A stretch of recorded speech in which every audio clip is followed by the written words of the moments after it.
தேங்காய் சட்னி தேங்காய் துவையல். இந்த சுவையான உணவை எளிதாக எப்படி தயாரிப்பது என்று பார்ப்போம்.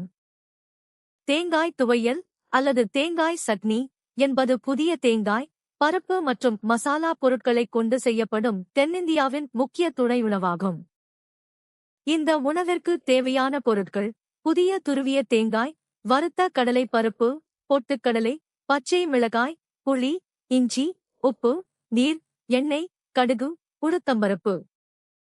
படி 1. மிக்ஸி ஜாரில் தேங்காய் துருவல், பொட்டுக்கடலை, பச்சை மிளகாய், புளி, இஞ்சி மற்றும் உப்பு சேர்த்து நன்கு அரைக்கவும். படி 2. ஆரம்பத்தில் 1/4 கப் அளவு தண்ணீர் சேர்க்கவும். உங்கள் விருப்பத்தைப் பொறுத்து பொருட்களை மென்மையான அல்லது சற்று கொரகொரப்பான பசை போல அரைக்கவும்.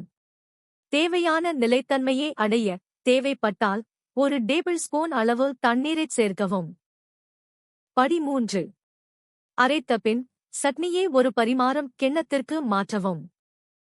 படி 4. தாளிக்க விருப்பப்படி ஒரு சிறிய கடாயில் எண்ணெய் ஊற்றி மிதமான தீயில் சூடாக்கவும். கடுகு சேர்த்து வெடிக்க விடவும்.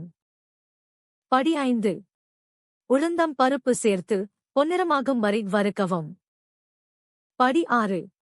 கறிவேப்பிலை மற்றும் பெருங்காயம் சேர்த்து சில நொடிகள் வதக்கவும். படி 7. அரைத்த சட்னியின் மேல் காய்ச்சிய தாளிப்பு கலவையை ஊற்றவும். படி 8. தாளிப்பை சட்னியுடன் மெதுவாக கலக்கவும். உடனடியாக பரிமாறவும். அவ்வளவுதான். முழு செய்முறையையும் சரியான அளவுகளையும் விளக்கத்தில் உள்ள இணைப்பில் பெறலாம். வீடியோ பிடித்திருந்தால் லைக் செய்து சேனலை சப்ஸ்கிரைப் செய்யுங்கள்.